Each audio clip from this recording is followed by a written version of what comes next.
Assalamualaikum warahmatullahi wabarakatuh. Perkenalkan, nama saya Komaria Juisa. Saya berasal dari jurusan manajemen dari Universitas Muhammadiyah Riau. Kali ini saya akan menjelaskan beberapa materi yang telah saya pelajari dari mata kuliah pengantar bisnis, dan langsung saja. Yang pertama yaitu materi tentang penciptaan nilai barang dan jasa. Penciptaan nilai barang dan jasa memiliki dua perspektif, yaitu perspektif konsumen dan juga perspektif perusahaan.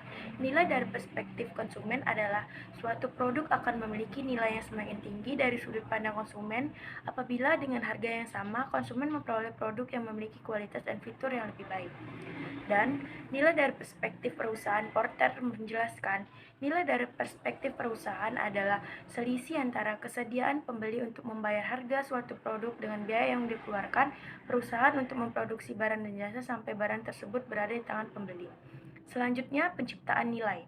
Penciptaan nilai dibagi menjadi tiga, yaitu penciptaan nilai pada tahap input, ada penciptaan nilai pada tahap proses, dan ada juga penciptaan nilai tahap pada output. Penciptaan nilai pada tahap input, perusahaan memilih dan memperoleh input yang diperlukan untuk menghasilkan barang dan jasa akan sangat menentukan berapa besar nilai yang dapat diciptakan. Penciptaan nilai pada tahap proses. Setelah input diperoleh, selanjutnya perusahaan akan melakukan proses pengubahan input menjadi output barang dan jasa. Kualitas, biaya, dan keunggulan yang dimiliki produk perusahaan dibandingkan dengan produk pesaing sangat ditentukan oleh proses pada tahapan ini. Penciptaan nilai pada tahap output. Setelah produk dihasilkan, tahap selanjutnya adalah bagaimana melakukan distribusi dan pelayanan kepada konsumen. Tahapan proses hingga output di atas termasuk dalam konsep rantai nilai diperkenalkan oleh Michael A. Porter. Rantai nilai didefinisikan sebagai serangkaian kegiatan yang dilakukan oleh organisasi untuk menciptakan nilai bagi pelanggannya. Ya, lanjut saja ke materi yang kedua, yaitu etika bisnis dan tanggung jawab sosial. Etika bisnis dan tanggung jawab sosial. Etika berasal dari kata Yunani ethos yang mengandung arti yang cukup luas, yaitu adat, kebiasaan, akhlak, watak, perasaan, dan sikap cara berpikir. Selanjutnya, etika bisnis merupakan penerapan etika secara umum terhadap perilaku bisnis. Etika bisnis menunjukkan perilaku etis maupun tidak etis yang dilakukan manajer dan karyawan dari suatu organisasi perusahaan. Faktor-faktor yang mendorong timbulnya masalah etika bisnis. Yang pertama, mengejar keuntungan dan kepentingan pribadi. Yang kedua, tekanan pesaing terhadap laba perusahaan. Yang ketiga, pertentangan antara tujuan perusahaan dengan nilai-nilai perorangan. Dan yang keempat, pertentangan etika lintas budaya. Selanjutnya, tanggung jawab sosial.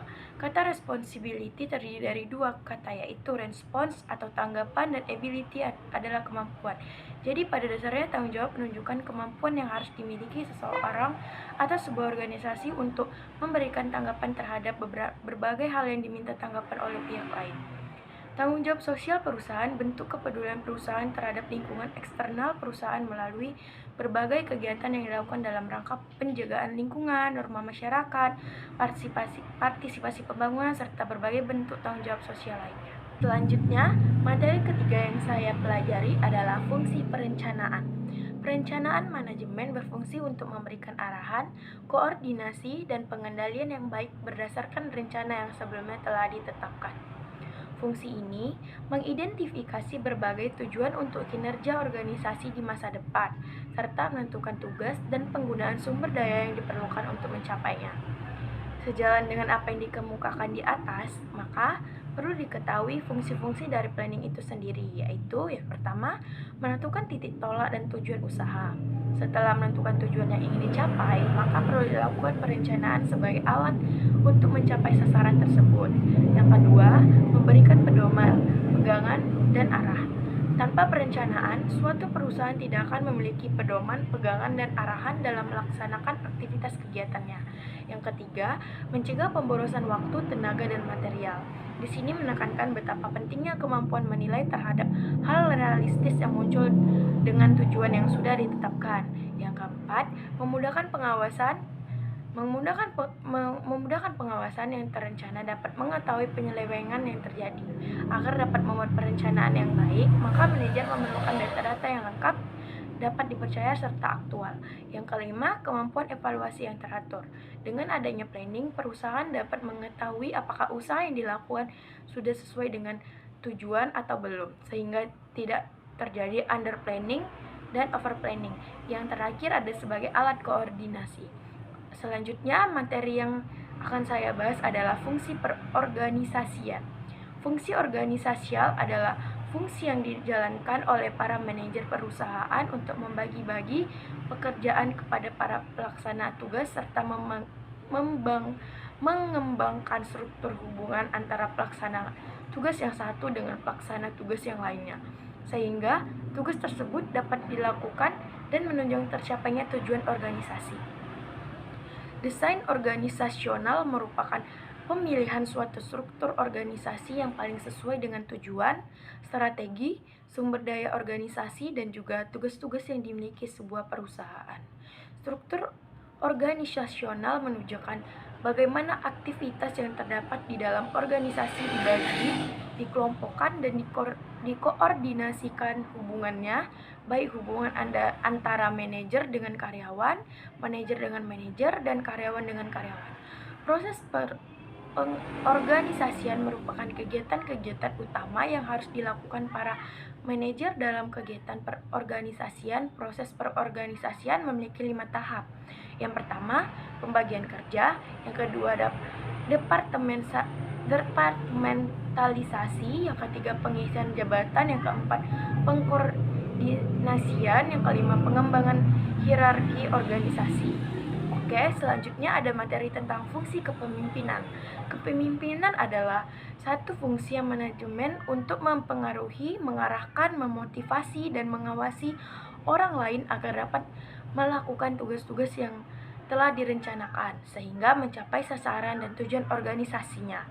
Dari beberapa definisi tersebut, sangat jelas dikatakan bahwa kepemimpinan adalah fungsi manajemen yang erat keterkaitannya dengan pencapaian tujuan organisasi. Adapun fungsi kepemimpinan antara lain memperrakrasi struktur organisasi, menjaga koordinasi dan integrasi di dalam organisasi agar dapat berjalan dengan efektif, dan mengatasi pertentangan serta konflik-konflik yang muncul dan mengadakan evaluasi serta evaluasi ulang.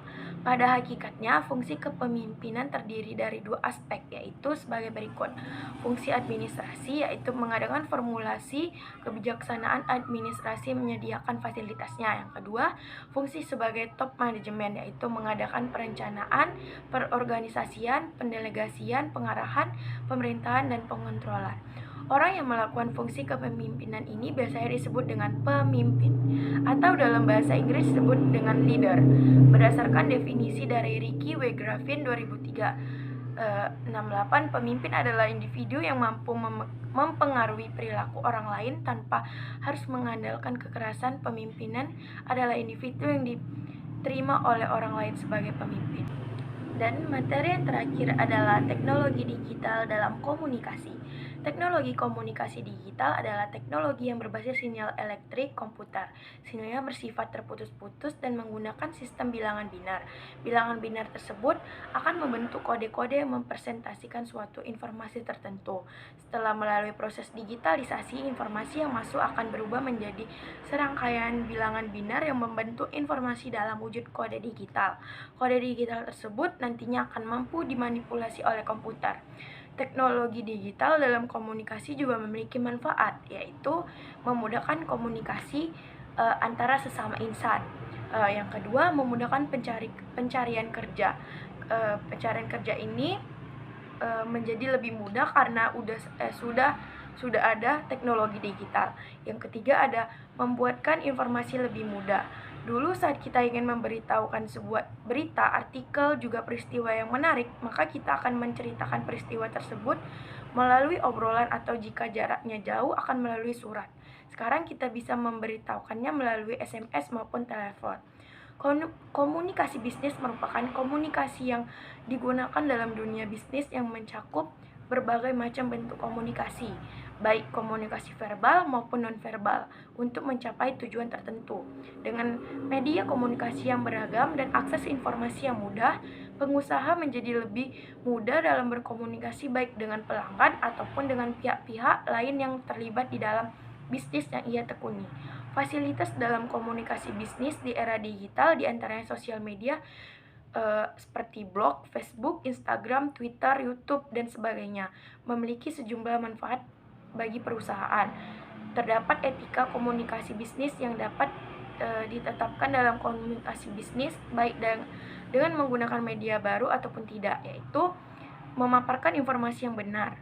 Yang kedua, memberikan informasi yang efektif dan tepat sasaran. Yang ketiga, memberikan pesan dengan kalimat yang baik tanpa memojokkan kompetitor.